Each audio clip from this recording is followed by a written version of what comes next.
Have we found the next Coach K? And have we seen the final death knell for Deshaun Watson in Cleveland? Plus, ESPN and Pat McAfee, are they about to pay a ton of money? We've got all that and more on today's show. Like, comment, and subscribe on the YouTube page.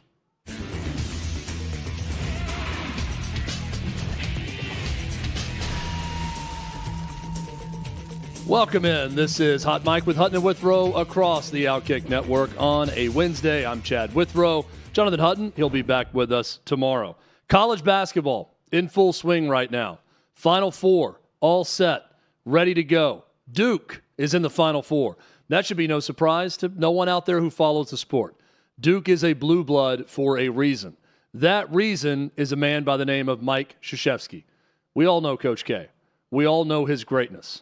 It's very rare that you can capture that greatness for as long as he did at Duke, winning his first national title in 1991, followed that up with a second in 1992. So many years of excellence in different eras of Duke basketball.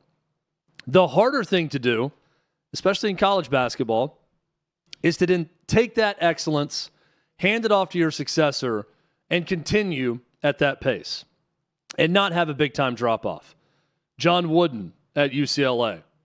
Took them 20 years after he retired to win a national title in 1995 with the O'Bannon brothers and others. Bobby Knight, Indiana. They're still trying to figure it out since he was fired as the Hoosiers head coach. But now we have Duke in a situation where it looks like they figured it out right away. John Scheyer, a guy who played for Mike Krzyzewski, who dominated for Mike Krzyzewski, was an assistant coach for him, handed the job, and boy, oh boy, is he doing a great job with the Duke Blue Devils. One win away. If they win the national semi game on Saturday night, he will have the most wins in his first 3 seasons as a head coach in college basketball, currently tied with Brad Underwood and Brad Stevens from Brad Stevens' time at Butler. Duke is a juggernaut. And in the era that we're in right now, and really whatever era you want to put Duke in, the era they were in with Coach K, they're always going to be a factor in college basketball.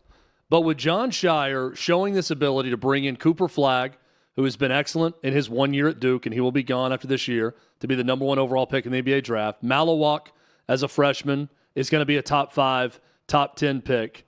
Bringing in some veteran guys, mixing in with a Tyrese Proctor, who's a veteran player also. When you can get that right mix of roster construction and figure it out where you're not all one thing. That's what John Calipari, it took him a long time to figure out, and years of not succeeding to the level Wildcat fans wanted before he realized you got to have some older players. You can't go the one-and-done route. You can't be led by all freshmen and sophomores. And for John Calipari, Kentucky, most years it was all freshmen. They've got the perfect mix right now at Duke. It's a young team. Con Knipple, star freshman also. But they've got enough of a mix of some guys who have been there and done that to where they look like the best team in college basketball right now. And John Scheyer, as crazy as it sounds, and as much of an extremist as I'm going to sound right now by saying this, he looks a hell of a lot like Coach K. It looks like Duke absolutely got it right, and they've got a lifer coach who is 37 years old right now, and I don't see any signs of drop-off from Duke. I don't see any signs of drop-off from John Scheyer and what he's been able to accomplish. Now, I can say the same about Dan Hurley at UConn. There's plenty of good coaches in the game right now, but John Scheyer with Cooper Flagg and what they've been able to do this year and what they're going to do next year with, I think, Carlos Boozer's twin sons coming in, yeah, they're going to be just fine. They're going to continue being a dominant force in college basketball. And once again, boy, scary for the rest of the ACC, scary for the rest of America to think about.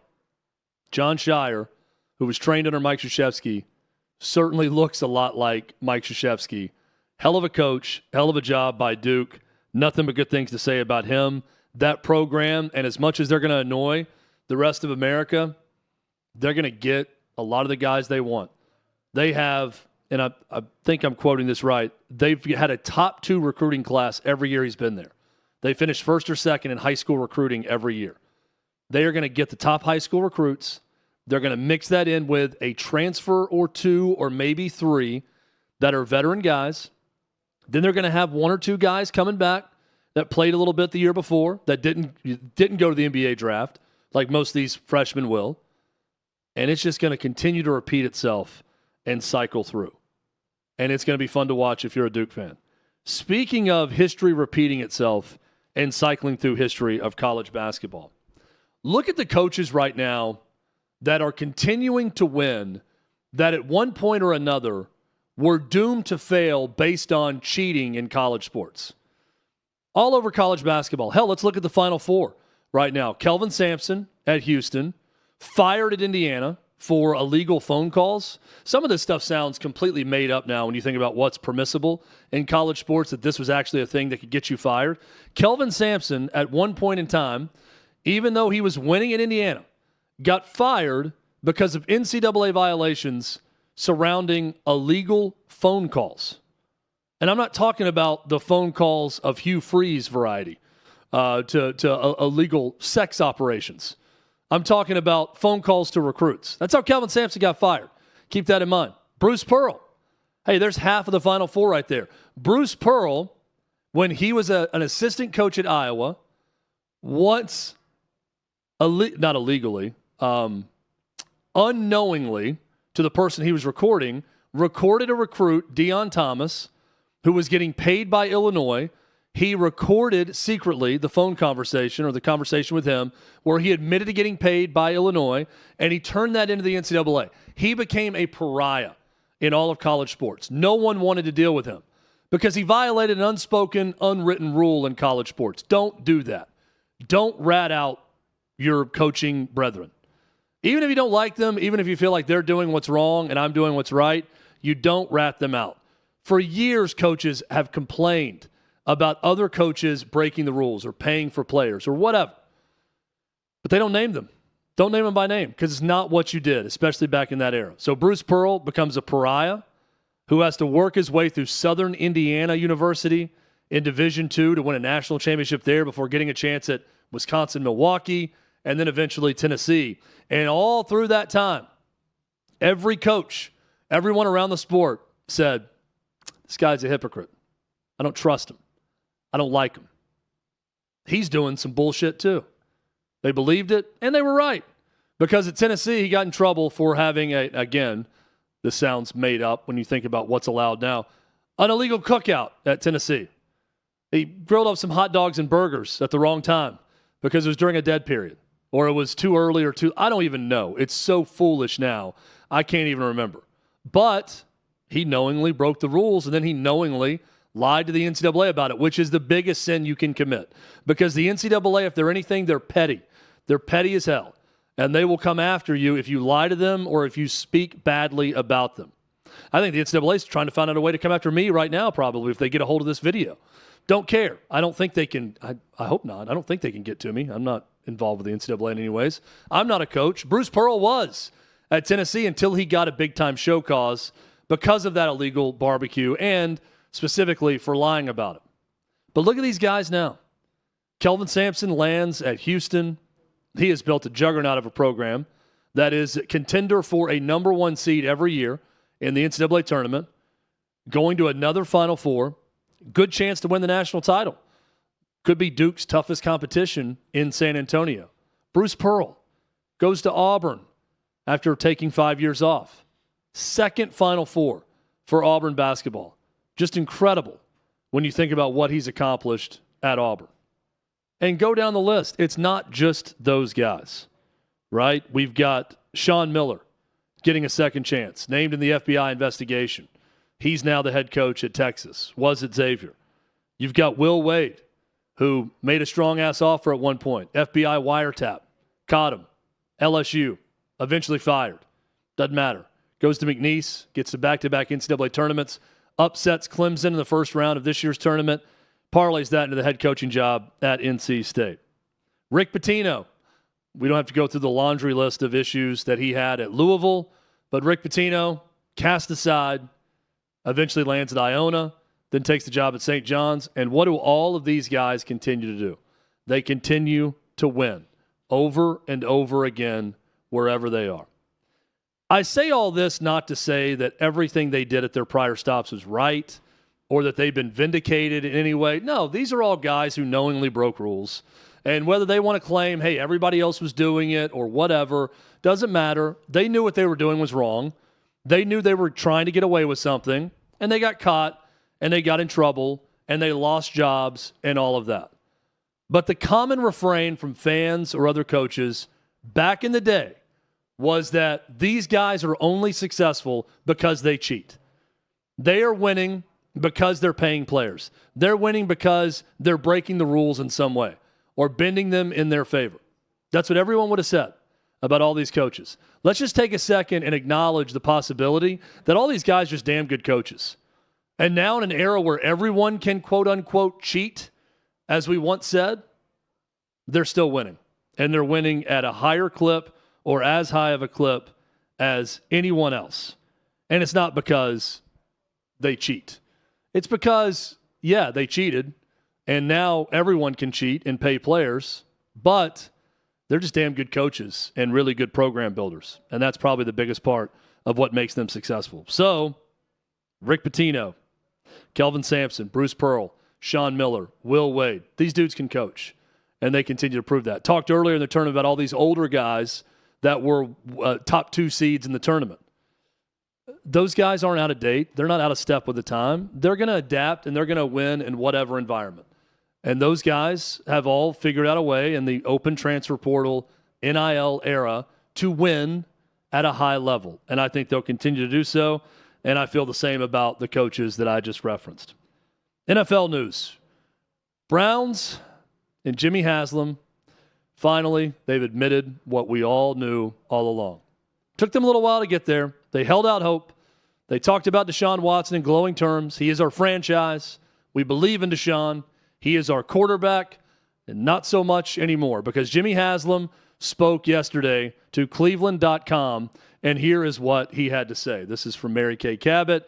Browns Jimmy Haslam, quote, "We took a big swing and miss with Deshaun. We thought we had the quarterback. We didn't, and we gave up a lot of draft picks to get him, so we've got to dig ourselves out of that hole.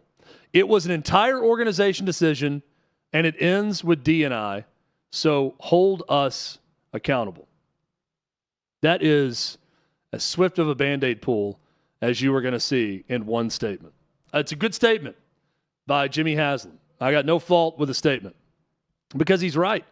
It wasn't just him, his GM, front office staff, players on that team, coaches. Everyone wanted Deshaun Watson. And if someone didn't, it was few and far between. The majority of that team wanted to make that move, Jimmy Haslam included. So now Jimmy Haslam has to own the fact of what everyone knows. This is not the subjective. This is objective. This was the worst trade in NFL history. This was the worst move in NFL history. I'm not saying it's the dumbest move in NFL history in that everyone knew that Deshaun Watson was going to suck at quarterback after all the allegations. I don't think anyone could have predicted he was going to be this bad. But at best, it was a highly questionable move. Given what was going on surrounding Deshaun Watson, quite frankly, given the way he treated the Houston Texans, an organization that drafted him, that treated him well, where he won divisions, got to an AFC championship game, won playoff games, had a good career, good stint with the Texans, did not treat them well in the end by wanting more. And then, of course, certainly did not treat a lot of massage therapists well in his time there also. Didn't stop Jimmy Haslam because if one thing is true in the NFL, it's that if you don't have the quarterback, you are desperate for that quarterback. And you will do whatever it takes to find that quarterback. If there has ever been a market and a team that is desperate, thirsty for a franchise quarterback to lead them to the promised land, it is the Cleveland Browns. Maybe they had one in Baker Mayfield. They let him go. Certainly that's a better option than Deshaun Watson. We know that now. Hindsight 2020. But that is an organization desperate for a quarterback. Does this signal that they're going to draft quarterback at number 2 this year?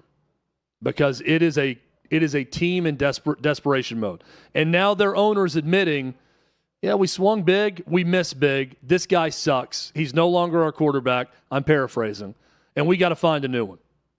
Well, I think they're going to draft a quarterback at number 2. I do think that's what they're telling us with this decision and what Jimmy Haslam's saying about Deshaun Watson. There's so many examples of this in the NFL. It's not just Deshaun Watson.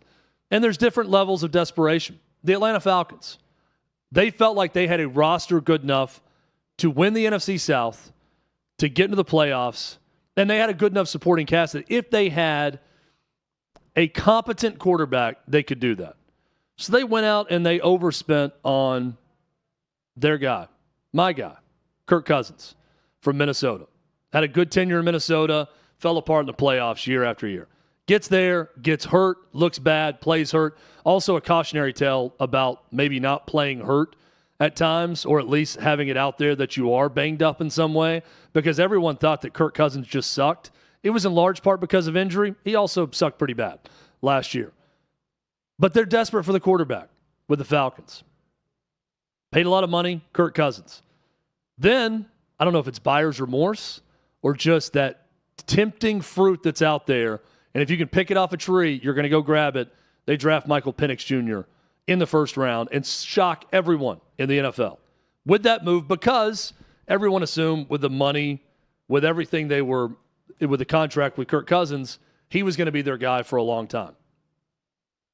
Didn't turn out that way. Desperation causes you to do crazy things.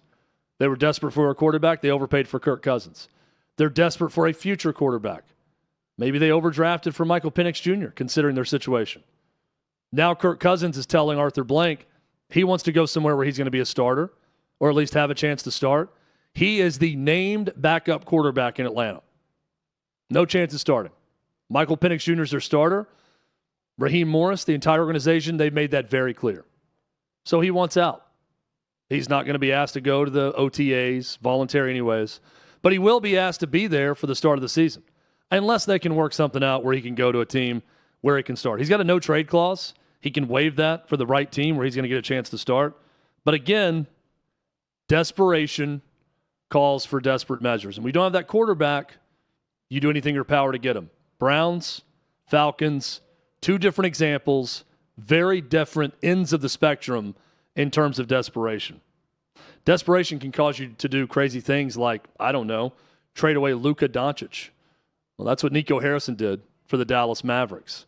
And it has not been received well. So much so that the latest incident of verbal crime came when a fan had this to say to Nico Harrison. Fire Nico! Fire Nico! Fire Nico! Love that guy's voice. That is an in-your-face chant of firing the GM. Look, this guy is going to face this everywhere he goes. It's just not, and he looks like a guy who understands that this is what's going to happen, that the city hates him right now. The only way that it works out, this could be the ultimate redemption story. If somehow, I don't see the way right now, but if somehow, some way, the Lakers turn out that, hey, Luka is fat, undisciplined, injury prone. I don't know. Things that I don't really see right now with him, but that the Mavericks kept leaking to the media about. If it turns out that's the case and the Lakers don't win big with Luka Doncic, then maybe he looks okay. But he didn't get enough in return is the biggest problem. So it's not like Anthony Davis, who can't even stay on the court, is going to be the one to justify that move and what you've done if you're Nico Harrison and the Dallas Mavericks. So I look at that and I think this guy's going to continue to get people telling him that he needs to be fired and much, much worse until the team is actually good. Nothing he can do about it but win. So just suck it up, take the chance from fans, and, hey, live for another day and hope for better times at some other time. Pat McAfee, ESPN, they're about to get sued. Why, you ask? Well, there's a young woman. I don't even want to say the young woman's name. It's out there. The Athletic has a big story. There was a false internet rumor about a freshman at Ole Miss who allegedly was having sex with her boyfriend's father. And it went all over the internet. I'm sure a lot of you remember this. I remember it because it was a big story for about 2 or 3 days. And there were pictures of the boyfriend's dad. There were pictures of the girl at Ole Miss. Her name was out there on the internet. Boyfriend's photo was out there on the internet. it was a crazy story. And it blew up on the internet, caught fire. And a lot of people were talking about it. There's a difference between something that people might find funny on the internet, which turns out it's not funny at all, and I'm going to get to that part of it. But thinking something's funny on the internet or believing that it's true, when you're just one individual with an X account or an Instagram account or whatever, and you're talking to your buddies about it, there's a different level of responsibility when you're Pat McAfee and you host a show as popular as the show that he hosts. He's got 2.8 million YouTube subscribers to the Pat McAfee show. So when Pat McAfee goes on air and jokes with Adam Schefter, who was a guest at the time, about this girl at Ole Miss, and him and his buddy start making jokes about it. Never name her by name, by the way. Never say her name, but they're making jokes about what happened and everything else. Well, that's going to cause that fire to grow on the internet. And if you haven't researched it and don't know if it's true or not, you just believe it's true and it's funny, turns out it's not funny because this poor girl is the victim of an internet crime. It's not true at all. She was targeted. People believed it. And her life has been affected big time. Can't even go to class anymore. It's being harassed, worried about getting a job. Her dad is quoted in this story from Katie Strange at The Athletic and New York Times, and it's terrible. It's terrible for this girl. But Pat McAfee and his crew, they thought it was funny. People that read the story probably thought it was funny at the time. This is the type of thing that when you see the follow-up to it, it does have to make you second-guess things and think about them a little bit deeper and think about the responsibility you might have. Michael Wilbon, who was interviewed by Bobby Barack at OutKick, highly recommend you go read that interview. Really well done by Bobby. Great answers from Michael Wilbon. There is a certain level of responsibility. I'd like to consider this show a fun one. I'd like to consider the show sort of a safe space for humor and us talking about things that might be irreverent. But if we were to spend a lot of time talking about this and it turns out to be completely false, and then I read a story like this about what this girl's gone through, I'd feel terrible about it. I would feel bad. Pat McAfee's not going to apologize for it because in apologizing, he's going to owe this family more money when they sue him. So he's not going to make any comment on it. He's not going to say a word. He's going to let ESPN and Disney's attorneys do the talking for him, and they're going to do the work on this. I do feel bad, though. Terrible situation. Feel bad for the girl. Feel bad for the family. And I think Pat McAfee's a funny dude. I think his show's good, funny. It's a good lesson here. And I think that he'll probably learn that lesson and know, hey, before I'm fed in my ear or I'm reading an internet rumor and I want to take it to Adam Schefter and it's involving someone who was before a no-name, non-celebrity freshman in college, probably should think twice before I give that air. So there is a responsibility. Like there's a fine line. Like you want to create an atmosphere of just dudes being dudes, bros hanging out. We're going to talk about what's funny. We're going to shoot the shit. We're going to do all those things. You want to have that vibe. We want to have that vibe on this show. When Hutton and I are here talking or Davey jumps in or whoever is on this show as a guest, we want to create a vibe and an atmosphere of a safe space to talk about whatever you talk about at the bar. That's what we want to do every day. But when there's a camera turned on and you're streaming anywhere or you're on television or you have a podcast or anything, there is a certain level of responsibility. And the further we get removed from people doing traditional media jobs that started out in non-traditional jobs and that's all they know, the further we get away from understanding that responsibility. Pat McAfee's a good example. He didn't know what traditional media was because he never really had to take part in it as much. He started his own podcast platform. Good for him. It's been very successful. He takes heat on ESPN all the time. He didn't like it. Said he was considering quitting College Game Day because of all the criticism. It's part of the gig. And this is part of the gig too. Knowing when and when not to push buttons and knowing when not to talk about an 18-year-old girl that you don't know whether or not this is true about or not.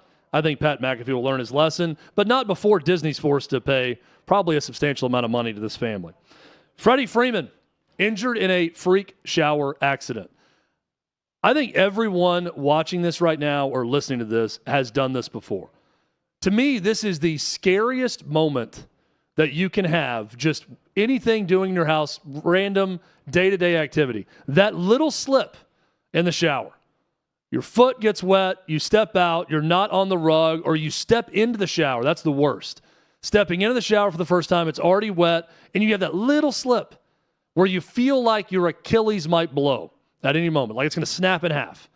This happens to me about once every 6 months, and I'm amazed that I haven't just gone crushing down back of my skull through the glass shower door every time it happens, because it's that frightening when it happens. Well, it did happen for Freddie Freeman, and unfortunately for him, he got injured. He aggravated an injury with that little slip in the shower.